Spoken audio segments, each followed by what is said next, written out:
ಎಲ್ರಿಗೂ ನಮಸ್ಕಾರ. ಆಚಾರ್ ಮನೆ ಕಿಚನ್ಗೆ ಸ್ವಾಗತ. ಇವತ್ತಿನ ವಿಡಿಯೋದಲ್ಲಿ ತುಂಬ ಸುಲಭವಾಗಿ ಮಾಡ್ಕೋಬಹುದಾದಂಥ ಒಂದು ಸ್ನ್ಯಾಕ್ಸ್ ರೆಸಿಪಿನ ನಿಮ್ಮ ಜೊತೆ ಶೇರ್ ಮಾಡ್ಕೊಳ್ತಾ ಇದ್ದೇನೆ.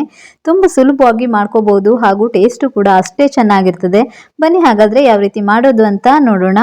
ಮೊದಲಿಗೆ ನಾನಿಲ್ಲಿ ಕ್ಯಾಬೇಜನ್ನು ಸಣ್ಣ ಸಣ್ಣದಾಗಿ ಕಟ್ ಮಾಡಿಬಿಟ್ಟು ನೀರಲ್ಲಿ ಕ್ಲೀನ್ ಮಾಡಿ ತೊಳೆದು ನೀರು ಬಸ್ದು ತೊಗೊಂಡಿದ್ದೇನೆ. ಇದು 1 ಕಪ್ ಆಗುವಷ್ಟಿದೆ. ಇದಕ್ಕೆ ನಾನಿಲ್ಲಿ ಒಂದು ಅರ್ಧ ಕಪ್ ಆಗುವಷ್ಟು ತುರಿದಿರುವಂಥ ಕ್ಯಾರೆಟನ್ನು ಸೇರಿಸ್ಕೊಳ್ತಾ ಇದ್ದೇನೆ. ಅದೇ ರೀತಿ ಒಂದು ಈರುಳ್ಳಿಯನ್ನು ಸಣ್ಣ ಸಣ್ಣದಾಗಿ ಕಟ್ ಮಾಡಿಬಿಟ್ಟು ಸೇರಿಸ್ಕೊಳ್ಳಿ.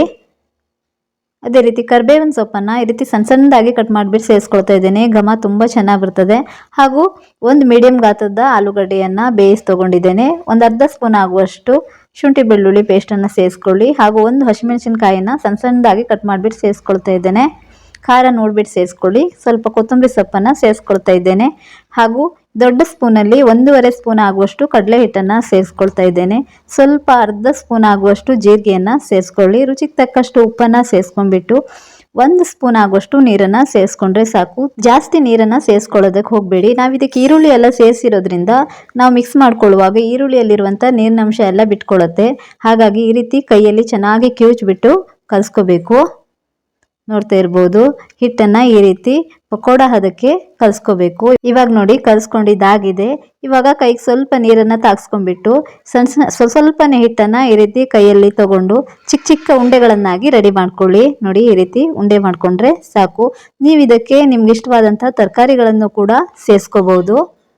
ನೋಡಿ ಇವಾಗ ನಾನು ಒಂದು ಬ್ಯಾಚಿಗೆ ಆಗುವಷ್ಟು ಉಂಡೆಗಳನ್ನು ರೆಡಿ ಮಾಡಿಟ್ಕೊಂಡಿದ್ದೇನೆ.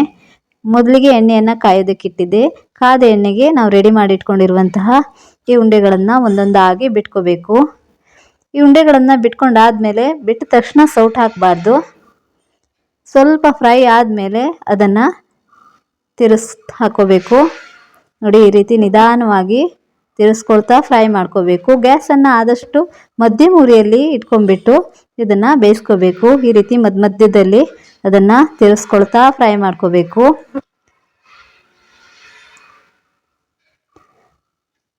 ನೋಡ್ತಾ ಇರ್ಬೋದು ನೀವು, ನಿಧಾನವಾಗಿ ಕಲರ್ ಚೇಂಜ್ ಆಗ್ತಾ ಬರ್ತಾ ಉಂಟು. ಈ ರೀತಿ ಹೊಂಬಣ್ಣ ಬರೋ ತನಕ ಫ್ರೈ ಮಾಡಿಕೊಂಡ್ರೆ ಹೊರಗಡೆ ಕ್ರಿಸ್ಪಿ ಹಾಗೂ ಒಳಗಡೆ ಸಾಫ್ಟ್ ಆಗಿ ಫ್ರೈ ಆಗ್ತದೆ. ನೋಡಿ ಇವಾಗ ಇದು ರೆಡಿ ಆಗಿದೆ. ಕಲರ್ ಕೂಡ ಚೆನ್ನಾಗಿ ಬಂದಿದೆ. ಇವಾಗ ನಾವು ಇದನ್ನು ತೆಕ್ಕೊಳ್ಳೋಣ. ನೋಡಿ ಎಷ್ಟು ಚೆನ್ನಾಗಿ ಬಂದಿದೆ ಅಲ್ವಾ. ಇಷ್ಟು ಕಲರ್ ಬಂದರೆ ಸಾಕು. ಟೇಸ್ಟು ಕೂಡ ಅಷ್ಟೇ ಚೆನ್ನಾಗಿರ್ತದೆ. ಅದೇ ರೀತಿ ಇನ್ನೊಂದು ಬ್ಯಾಚನ್ನು ಕೂಡ ಚೆನ್ನಾಗಿ ಕಾದ ಎಣ್ಣೆಯಲ್ಲಿ ಒಂದೊಂದಾಗಿ ಬಿಟ್ಟು ಅದನ್ನು ಕೂಡ ಮಧ್ಯಮ ಉರಿಯಲ್ಲಿ ಹೊಂಬಣ್ಣ ಬರೋ ತನಕ ಚೆನ್ನಾಗಿ ಫ್ರೈ ಮಾಡಿಬಿಟ್ಟು ತೆಕ್ಕೊಂಡ್ರೆ ಗರ್ಗರಿಯಾಗಿರುವಂಥ ಸ್ನ್ಯಾಕ್ಸು ರೆಡಿ ಆಗ್ತದೆ.